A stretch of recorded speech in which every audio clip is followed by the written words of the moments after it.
সকলের সামনে ভালো সাজার জন্য আর সেনগুপ্ত পরিবারের সবাইকে খারাপ বানানোর জন্য এমন প্ল্যান করেছিল মিশকা। সবাইকে এমন ভাবে ডেকে নিয়ে আসে সকলে যেন মিশকার হয়েই কথা বলে, কিন্তু দীপার চালে কুপকাত হয়ে গেল মিশকা।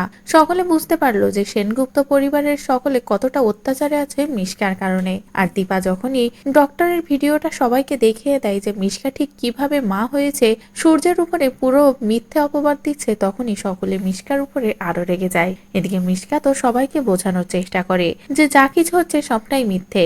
এমনকি সূর্যকেও সেখানে এনে সূর্যের সাথে ভালোবাসা দেখানোর চেষ্টা করে সকলের সামনে, কিন্তু সূর্য এসেই তো সবকিছু পুরো তছনছ করে দেয়। সূর্যের একটাই কথা যে তোর সাথে আমি কখনো ভালো সম্পর্কে যাব না। এদিকে মিশকা বলে, তুই আমার একটা চাহিদা পূরণ কর না, দীপাকে তুই ডিভোর্স দিয়ে দে, দিয়ে আমরা নতুন করে সবটা শুরু করি। তখনই সূর্য বলে, না, তোর সাথে থাকার থেকে আমি মরে যাওয়াটাও ভালো মনে করব।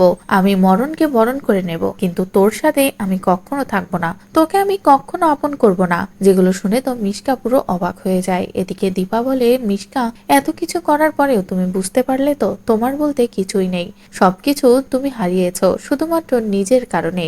নিজে একটার পর একটা কুকর্ম করেছো বলে আজ সবকিছু তোমার হাতের বাইরে। এদিকে মিশকা তো ভেঙে পড়ে এই সবকিছু শুনে। মিশকা বলে, না, এটা হতেই পারে না। এরপরে মিশকা সবাইকে বোঝানোর চেষ্টা করলেও কেউ কোনো কথা বোঝে না। অন্যদিকে সূর্য উপরে চলে যায়, একে একে সকলেই চলে যায়, এমনকি যেসব আত্মীয় স্বজন এসেছিল তারাও যে যার বাড়িতে ফিরে যায়। তখনই মিশকা পাগলামো শুরু করে দেয়, কি করে নিজেও যেন বুঝতে পারে না, শুধুমাত্র সূর্যকে হারিয়ে। এদিকে সূর্য তো অস্থির হয়ে উঠেছে। সূর্যের একটাই কথা, সূর্য এবার দেশের বাইরে চলে যাবে। দীপাকে এটাই বলছে, চলো আমরা বাইরে চলে যাই, এভাবে আর পারছি না আমি। তখনই দীপা কি করবে ভেবে পায় না। এদিকে সূর্যের কষ্ট সহ্য করতে পারে না। তো বন্ধুরা, এবার কি সত্যি দীপা আর সূর্য বাইরে চলে যাবে? নিজেদের দুই সন্তানকে নিয়ে বাইরের দেশেই সেটেল হবে, নাকি যাওয়ার শেষ মুহূর্তে তবলা কোনো ধামাকা ঘটাবে? তবলা কি এটা প্রমাণ দিয়ে দেবে যে মিশকার গর্ভে সন্তান সূর্যের নয় তবলার? আর সত্যি যদি এমন একটা চমৎকার ঘটে যায়, মিশকা অবশেষে তবলার চালেই ফেসে যায়, তাহলে সেটা দেখতে তোমাদের ঠিক কেমন লাগবে কমেন্ট করে জানাও। পরবর্তী আপডেট পেতে চ্যানেলটি সাবস্ক্রাইব করো।